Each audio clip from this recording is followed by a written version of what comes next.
Aladdin et la lampe merveilleuse.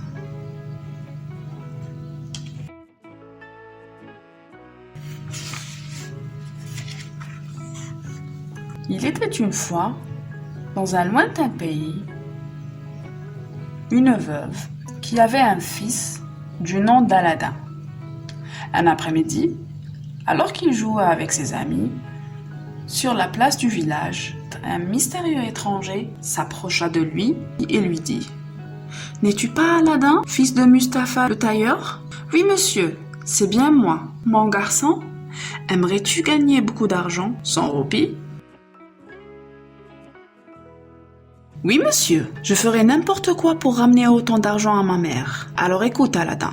Il te suffira de passer par une porte trop petite pour moi et me rapporter une vieille lampe. » Aladin suivit donc l'homme, la barbe noire, jusqu'à un endroit très éloigné du village. Ils soulevèrent une lourde pierre et le garçon, svelte et agile, se faufila par l'étroite ouverture.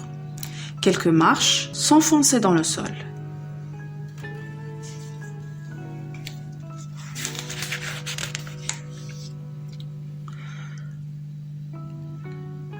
L'homme retira l'anneau qu'il portait au doigt et le tendit à Aladin.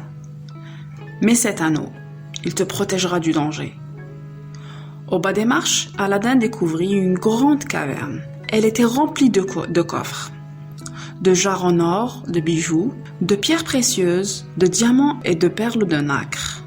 Un trésor immense.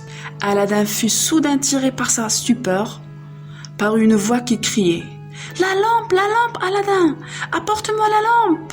Le garçon regarda tout autour de lui et finit par apercevoir une vieille lampe à huile posée sur un coffre.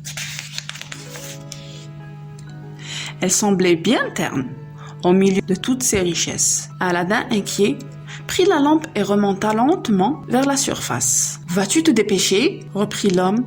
« Donne-moi la lampe. »« Aidez-moi à sortir, répondit Aladin. »« Donne-moi la lampe d'abord, hurla l'étranger. Inquiet, Aladin mit la lampe dans sa poche et redescendit les marches sans répondre.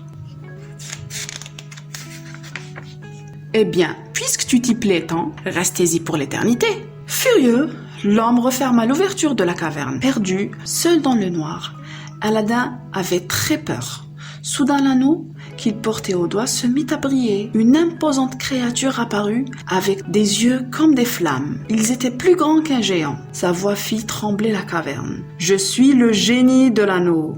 Parle et j'obéirai. »« Je veux rentrer chez moi, » murmura Aladin. Aussitôt, Aladin se retrouva auprès de sa mère, à qui il raconta son étrange aventure. Comme elle refusait de le croire, le garçon lui donna la vieille lampe. Alors, tout en l'écoutant, elle commença à astiquer la lampe pour lui donner un peu d'éclat pour pouvoir la revendre au marché.